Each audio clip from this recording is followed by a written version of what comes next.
Cybersecurity experts are urging the public to be aware of cybercrime during the lockdown. They say online scams could increase as employees are forced to work from home. Let's find out now how you can protect yourself and the company you work for with Simon Coleman. He is the executive head of SHA, Specialists Underwriters, and he joins us via Skype. Mr. Coleman, thank you very much for your time. So what are the risks to business at this time of the lockdown when people have to do their work via the digital platform?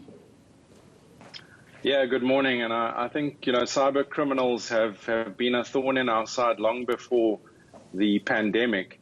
So, they're always looking for, they're opportunists. So they're always looking for a gap where they can exploit weaknesses in the system. And of course, there's no better time than when there's a global crisis on the go.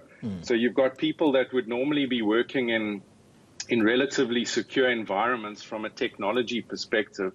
And now they're working from home, which means, it's all very unfamiliar. Often people are taking shortcuts, looking for ways to get the job done that might not necessarily be allowed when they're in the office. Yeah. And even in big companies, this is becoming a problem.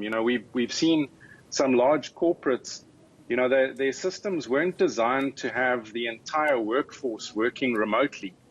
So they use these VPN networks, and those have become overloaded, very slow, constant disconnecting. So there's a temptation to either switch those off and allow easy access into the system, which would be a massive mistake because that would be allowing in people that aren't supposed to have access as well. Question is it safe to use Zoom, for example, for meetings? Yeah, look, there's been a lot of stuff floating around in the media. Zoom, Microsoft Teams, Skype, like we're using now, they all have their security in place. But it's very difficult to separate fake news from the real stuff at the moment. But there are a number of social media posts going around saying, people need to be vigilant in these as well, because you could have somebody listening in or logging into the conversation and maybe getting hold of some confidential information. I don't think that's the key exposure here, though. What the hackers really want is they want access to our networks and our data. So that's really where employees and businesses need to step up their awareness. You can't allow people to just freely go in and out of the system without having to go through the normal security protocols. That's in a big business.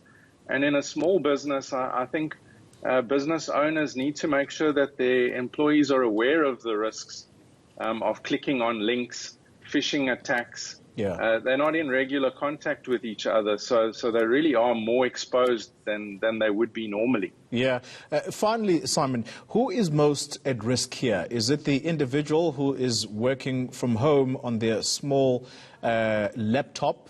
That person, do they stand a bigger chance of having their information stolen from them? Or is it actually the entities, the companies that are most at risk? You speak about access to data that the criminals want.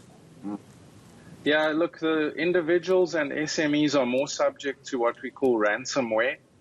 So that is where your data is basically locked up until you pay a relatively small sum of money to get the decryption code. That's a risk there. For big business and larger companies, the risk is somebody gaining access to the network without the proper authorization and then downloading or interfering with that data. And those issues can all be dealt with appropriate security. Even at home, you can download a McAfee or a Norton's antivirus software, which would give you more protection than the free stuff that often people download from the internet thinking that they've got protection.